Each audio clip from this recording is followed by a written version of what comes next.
forth a friend who has, he is deceptive in that his social style is of such. One can miss his seriousness and his commitment, for his success is beyond argument.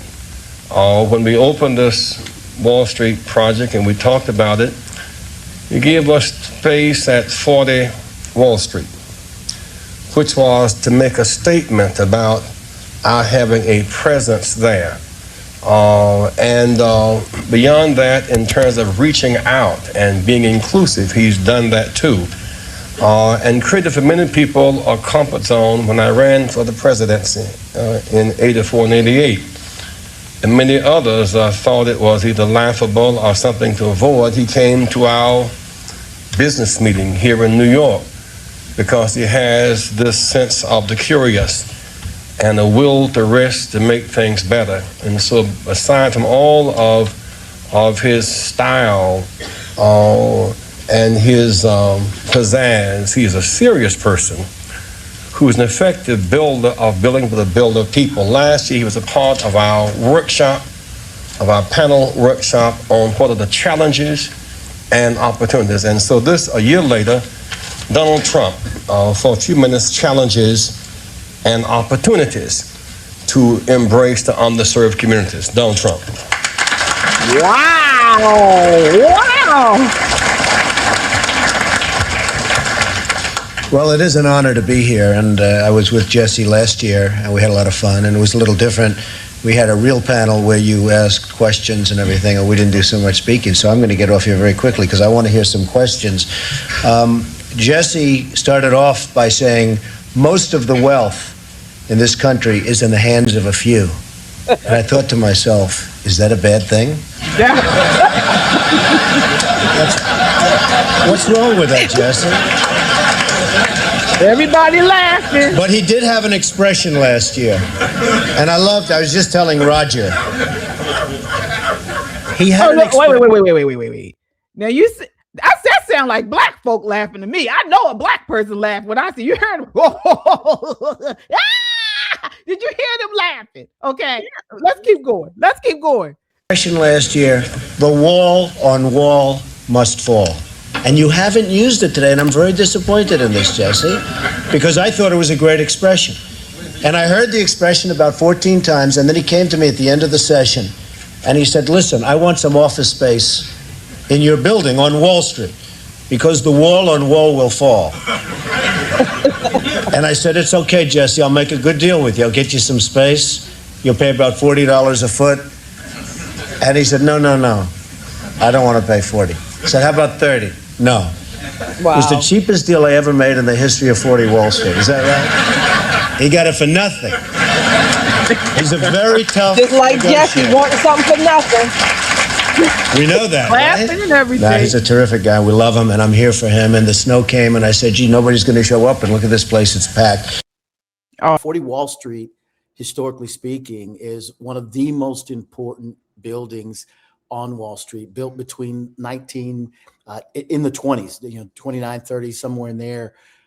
It was at the time of its building one of the pinnacle and premier spaces and places on Wall Street. And so he wasn't just giving them, oh, I've got a building over here that nobody's using. I've got something unimportant.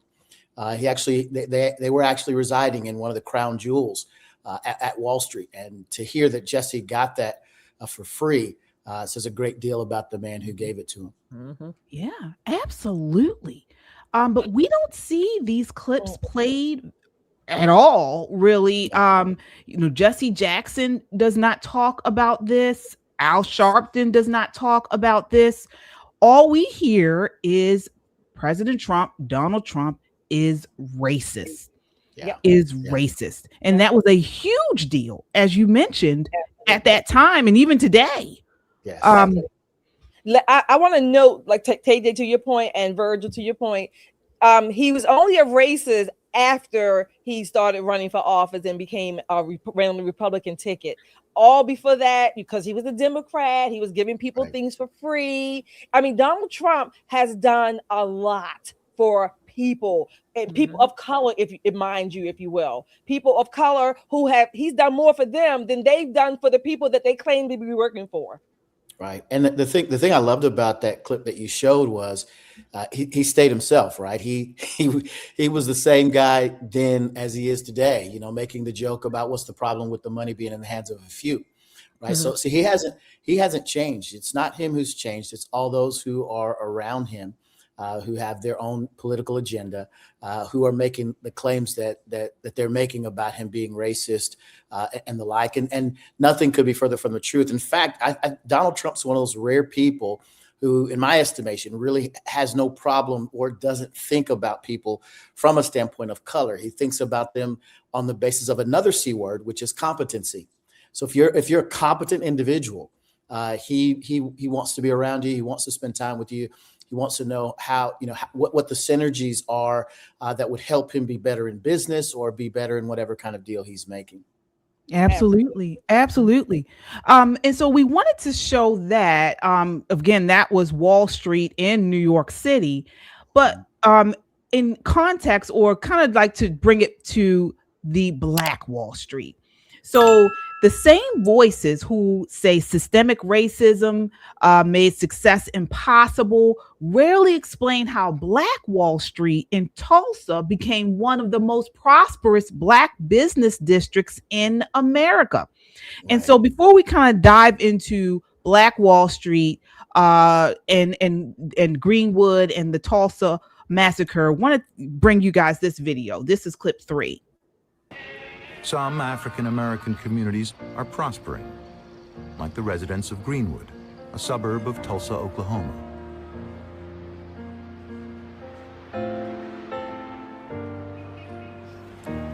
Here, former slaves were given land after the Civil War, and this rare footage shows the thriving town they built.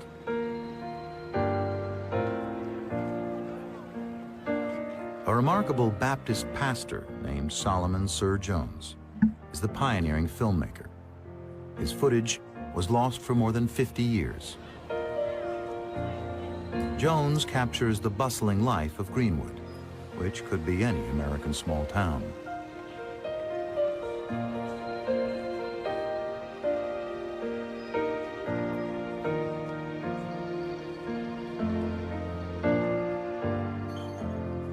But Tulsa's whites don't like what they see. In May 1921, after a black man is accused of assaulting a white woman, a white mob rampages through the city. For a night and a day, they loot and burn Greenwood.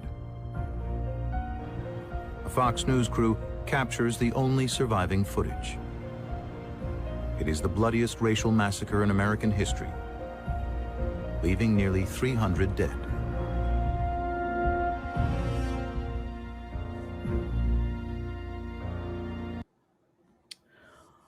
All right, so that was Greenwood, a thriving, one of the most prosperous Black communities in America. As they mentioned, that was a Smithsonian video, Black-owned banks, hotels, grocery stores, high rates of business ownership. And it was destroyed by a mob violence in 1921. That was the Tulsa Race Massacre. So yes, this happened. We are not saying that these types of things don't happen in history. We all know that this racism exists. I don't think any one of us are saying racism doesn't exist or has never existed. However, the fiction behind this, or what I would like to point out on this, is that the left and mainstream media say systemic racism made Black success impossible. And so if that is the case, how did Greenwood exist in the first place, Virgil? Right. No, that's a great question. I go back to the origin of the Greenway story, which really starts with a man by the name of O.W. Gurley. And Gurley comes from Arkansas. He's born right after slavery ends. He is a pioneer in that he was doing well, had a grocery store and some shopping retail centers that he leveraged when he was in Arkansas. During the land rush, when Oklahoma becomes a state, he grabs a hold of about 40 acres of land, and then begins slowly and systematically selling that land to Blacks who wanted to move into the area, knowing again that Jim Crow, racism, all of that many of them were escaping from Arkansas. He kind of hand selected the folks that came in and purchased the land, and that's important because what it says is that it was Gurley who made the decision as to the kinds of people he wanted in his community. Right. He hand selected people who were like him, who were disciplined, who were focused, who weren't about, riffraff and craziness and doing all kinds of, gangster things, that we recognize in our day. So he kind of hand selected the people that began to frame up the town, and all of them had entrepreneurial ways. The other thing was there wasn't any kind of civil rights movement. Blacks had to do business with other Black people. So you had these cities who developed their own economic systems, their own economic structures, and as a result had to grow from there. They weren't relying on government. They weren't looking for handouts. They weren't crying poor, pitiful me. In fact, it was Booker T. Washington during that time who called this area, he called it the Negro Wall Street. That's kind of where it started from. And again, his whole ideology of, putting your pail down where you are and making the best of your life, regardless of what your skill sets are, was something that was an ideology that really permeated that part of their community. And as a result, they grew and it continued to grow. And they were really unaffected by what was happening outside of their area.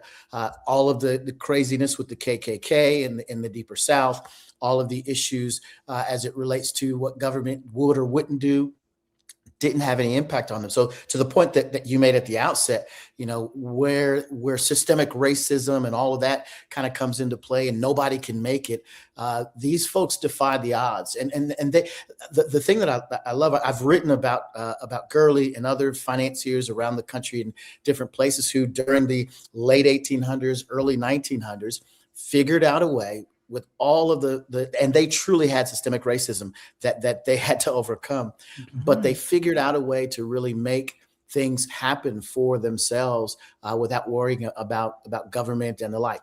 I want to reiterate before we get too far, the point you made, that does not mean that racism did not exist or that it didn't have impact. It absolutely did, and it cost the lives of 300 people in the city of Tulsa. I don't know if you knew this. My family, my mom, my dad, who's passed away, still live in the Tulsa area. Really? Yeah. I grew up a part of my younger adulthood there in Tulsa, Greenwood, Archer, and Pine. Of course, my generation knows that's the Gap Band. That's where the Gap Band's from, right? Greenwood, Archer, and Pine.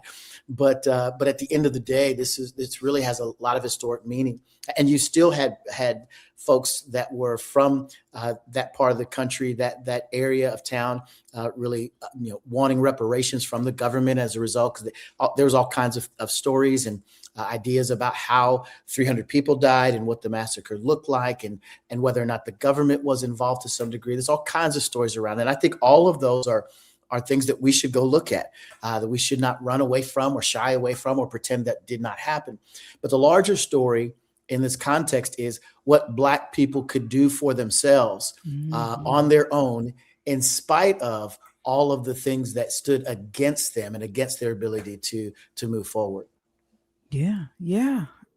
I think you did you have a question, Shelley or Nicole? Because I have something too. Yeah. Oh, okay. Nicole, go ahead.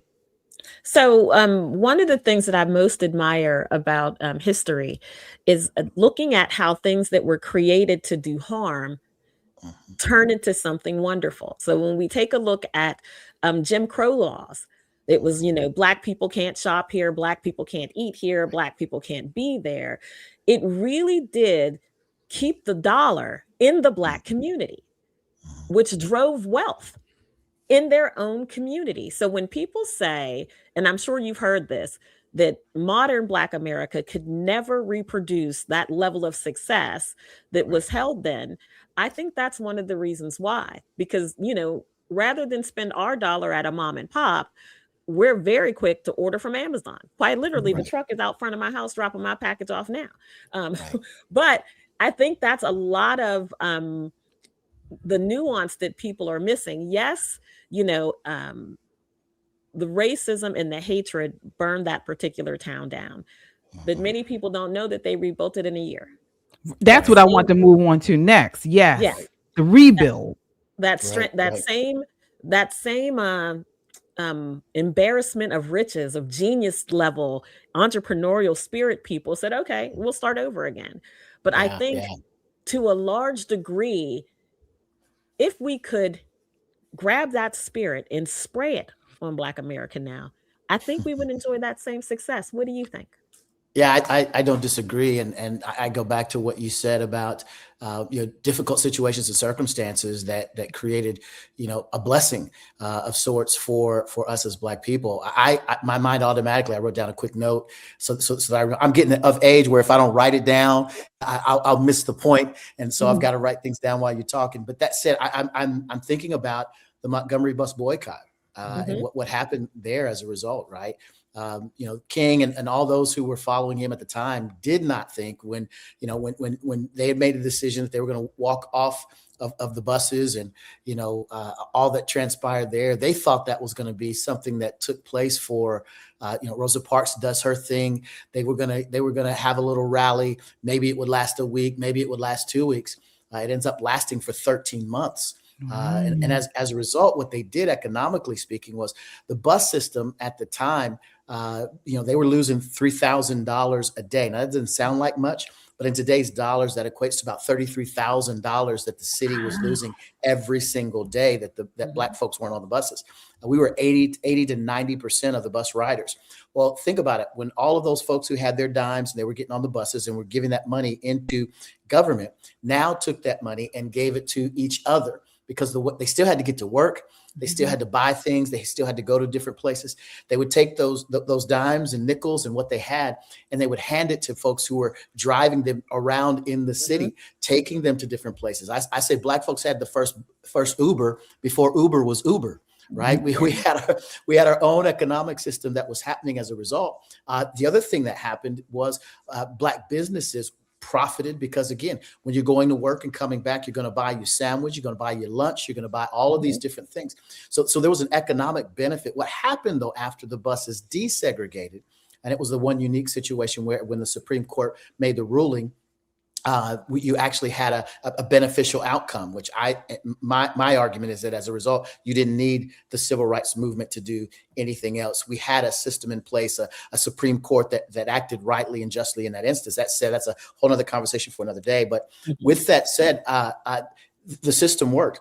The problem was no one capitalized on the economic benefit that resulted. So they actually let that go. And what did? They got back on the buses. So for them, freedom was not economic empowerment. Freedom was, how close can I sit next to a white person on a bus? How close can I sit with a white person in the restroom? How close can I sit to a white person at a lunch counter? And the whole civil rights movement negated the whole other aspect of that process, which would have been, look at what we just did from a standpoint of economic empowerment and economic disenfranchisement with the government. We took $30,000 in today's dollars. We took $30,000 a day out of their coffers and put them back in our community. But we were so ready to get on the bus and sit next to somebody who didn't want to be sitting next to us to begin with, and that was where I believe things were lost. And let me just jump in. Oh, I'm sorry. Go, Virgil. So you're leading to my question in a way. So talking about this economic benefit that we would have continued, particularly from the Tulsa riots and the rebuilding. So there's a mindset today with some Black people in particular, that says that we need reparations. We need to be paid back, if you will, for the Black Wall Street massacre there in Tulsa and other places around the country. So with this mindset of economic freedom, which I call it a mindset, it's a mindset more so than it is the actual money that flows through your hands. It's a mindset. How do we respond to them? How should we respond to them? Do we, or at least those people, do we advocate with them to say, yes, the government owes us? Or do we take that same mindset that built Tulsa, Greenwood, and other cities around the country? Do we take that mindset, and what can we do with it if we just reframe things? Yeah, that's a great question, and there's great debate on it, and there's a number of different points of view and perspectives on that. I've been in so many chat rooms and places and spaces where people advocate for reparations and have had debates. I've written a piece about reparations, and the argument that I make is that the government has already paid that in full. When you look at what they've given financially, aimed and targeted, not toward Black folks, but aimed and targeted toward those who, from a financial standpoint, were in need. There are trillions of dollars, $2 to $3 trillion poured into communities who were economically impacted. We had the whole war on poverty. $3 trillion was poured into that in the way of all kinds of benefits that were targeted at Black folks. And when you look at the condition of those communities today, as opposed to what they were before those kinds of safeguards ever came into place, we're worse off now than we were prior to that time frame.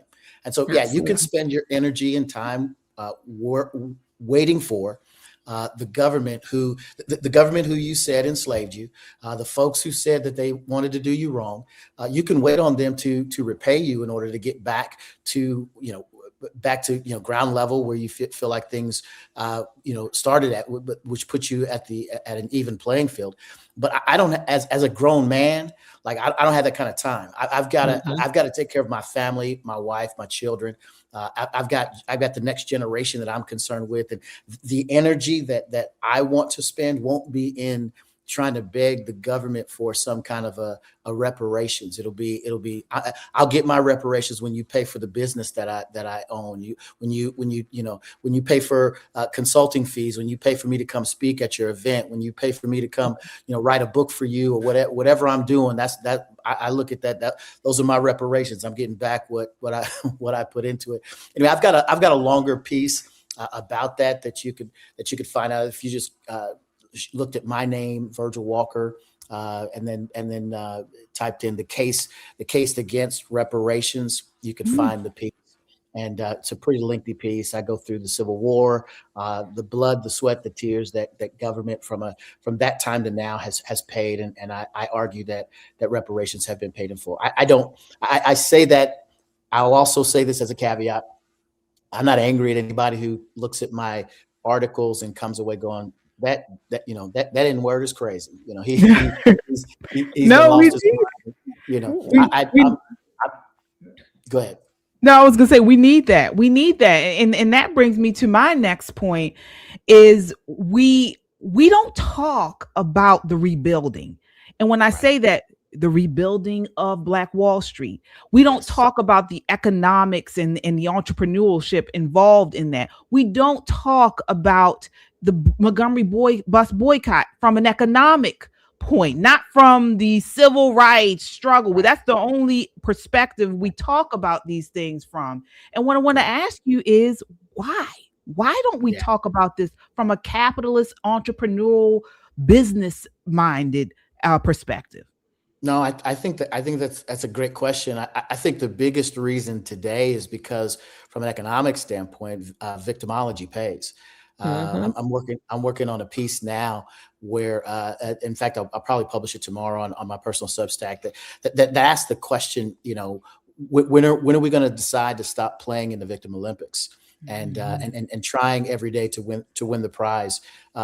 We live in the greatest country in the world, the strongest nation in the world, with the best opportunities in the world. If you cannot make it here, I'm sorry, you'll be unable to make it anywhere. And I dare anyone since they believe, if they believe that America is so racist and so systemically backwards and so oppressive and so, difficult to get ahead, point me to the country or nation where you would jump on a flight, jump on a boat, and land at, where you would have a better opportunity. People are willing to die to come here. They're willing to be, they're screaming and crying now that they're here, that ICE is coming to get them. And so folks ain't wanting to leave too bad. I don't see it. I'm trying to figure out why they, what the issue is there. But at the end of the day, I think, to answer your question directly, victimology pays. It actually takes work. It actually takes effort, thought, energy to amass wealth. And I'm always amazed. I spend a lot of time watching in my spare time, which there's not a lot of, but every once in a while I'll have one of those binge seasons where I'm watching something on TV or on YouTube, and I'm always watching these criminal cases where people have come up with these incredible plans, brilliantly crafted, in order to figure out how to swindle money or get money on the side.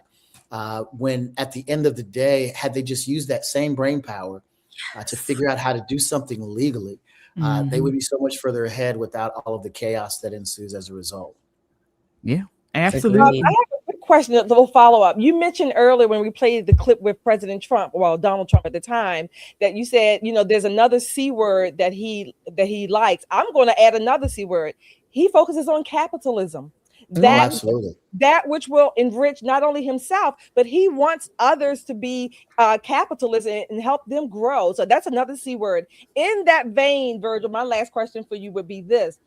Would it be advisable if you take in the context of Tulsa history, Black Wall Street in Oklahoma, if you take in that context, would it be advisable for Black people, to have their own, another Black Wall Street, where they're only building Black businesses, or not, I shouldn't say only, but they're building their own community based on, again, the Black Wall Street or modern day version of that? I'm going to answer you. Before you answer, I want to answer. I say no, in that, particularly from an economic standard, green is green. You want to expand your product to as many people who's going to buy it. That's my short answer. I'll hear yours. No, I completely agree with you. I think the folks who built Black Wall Street were in a time and a condition that required them to be together because of the systemic racism and issues related to their plight. They were truly oppressed. Jim Crow laws were in place. So they were doing that as a protection to one another. But one of the other things that they had in common that made them successful was that they actually had shared values, right? They coalesced around values, and that's what's missing in Black communities today. There's not a shared value. You mentioned capitalism. Right now, you've got organizations like BLM who are trying to tear down capitalistic structures, who are trying to build up socialism, who are trying to advance Marxist ideology. And so when you look at what's permeating both socially, from a socio-political standpoint, in the organizations that press forward, whether it's the NAACP, you name the Black organization, they're usually amplifying some form of socialist ideology. If you look at what's happening, unfortunately and sadly, in many of our churches, there's Black liberation theology permeates Black churches to such a degree. Now, again, most folks would not know Black liberation theology or define it if it slapped them in the face. But unfortunately, we imbibe it all the time in churches. I'll give you a brief example. When the end of Roe v. Wade hits, and we have the overturning of Roe v. Wade, and Black church pastors everywhere jump in the pulpit, like Jamal Bryant, who step up on a pulpit about to do a baby dedication, and before the baby dedication is upset and says that Republicans and particularly whites have declared war on 30 million women in this country. Why? Because they want to encourage them to have their babies. What you're dealing with is Marxist ideology, in that government is now the oppressor. in that now the idea that the only way we can get ahead is by killing our babies. That's a whole nother ideological framework that is absent anything Bible whatsoever. There's so many things that are wrong with what's happening, but those Black churchgoers are imbibing that Sunday after Sunday after Sunday. And so, sociopolitically, from a standpoint of religiously, we're having problems in those spaces as well. And then culturally speaking, what we listen to in our music that glorifies all kinds of cancerous ideas, it pushes forward the idea that being lazy and having the expectation that someone's going to take care of you is what it means to be Black. When you have that transpire, you've got all kinds of problems in your culture that most don't really want to address or deal with. But those are the kinds of things we're dealing with. I would not structure any framework with who I connected with on the basis of the color of our skin. And now I have every interest in connecting the dots with you on, hey, do we have shared values? Do we have a firm faith in God? Do we have a desire to see life take place? Do we have a desire to see one another prosper?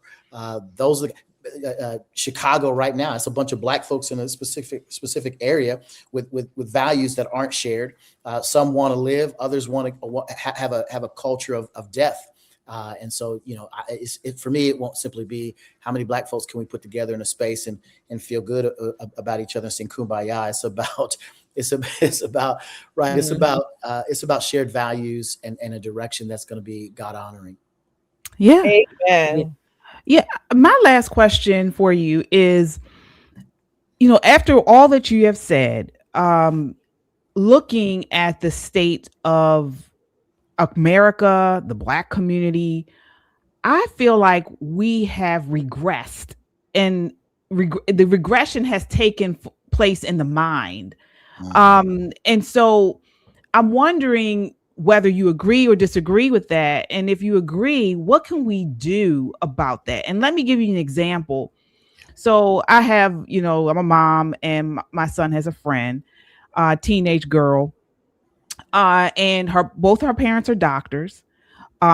She goes to a great school, one of the best in the country. Have a beautiful home, probably the biggest home I've ever seen.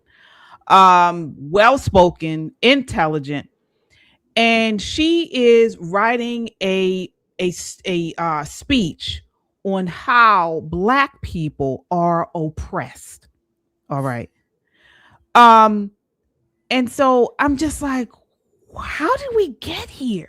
I didn't grow up like that. I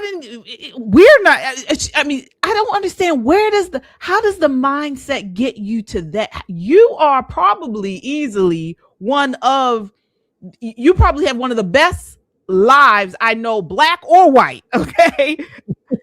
And you're writing a speech about how you are oppressed. If this is what we're doing, this is a regression to me. And she's not alone. Many young people are writing speeches about that this very month, how we are oppressed, and they are the farthest things from oppressed. How did we get here? Is this a regression? And if so, how do we fix it? Yeah, those kinds of ideas just weaken the minds of young people. And it puts them in a state of not being able to compete on the world stage. Whoever is training her, is teaching her, is doing a tremendous detriment to her forward momentum. That is an absolute regression. That's worse than Jim Crow 2.0, because to the point that you just made, it's a mind virus, and that will cause more problems for her as she sees herself as a perpetual victim. There's a study that's been done that asks the question whether or not people who felt like they had luck were doing well, and those who felt like everything that they ran and encountered was bad, and which one of them had better overall outcomes. And they made this, the study was based upon the economic outcomes, spiritual outcomes, and the like. And what they showed over a course of time, this was about 1,500 people in this study. What they showed over the course of time is that those who felt like they were oppressed, it was a self-fulfilling prophecy.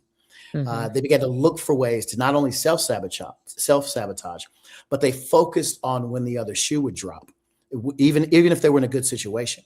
And those who felt like, they called it luck, they had some of them have other spiritual aspects that they attached to that. But those who felt that way and looked and believed that they had something positive, the positive outcome was going to be the end result. They had better outcomes, better wealth accumulation, better family structures, longer marriages, and the like. And so these are the kinds of things that have been studied by sociologists and by psychologists for years. I mean, I'm old enough. I know you ladies are relatively young. I'm old enough to remember what it meant to think big, right? What it meant to fake it till you make it, right? Shut your mouth. I remember those days when your thought was, hey, I'm gonna have positive affirmations about what I can accomplish, about what I can do. I grew up with parents who told me there's nothing you can't do, that so long as you work hard enough. If it was an issue of race, hey, you might have to work twice as hard to get the same level, but guess what you're gonna do? Oh, you're gonna work twice as hard. And that's what I did, and that formula still works today. Your question about what to do about it, this is a spiritual war. Yeah. This isn't just, if we can tweak this or that or get a little better education, we'll be all right. The education system is absolutely hollowed out.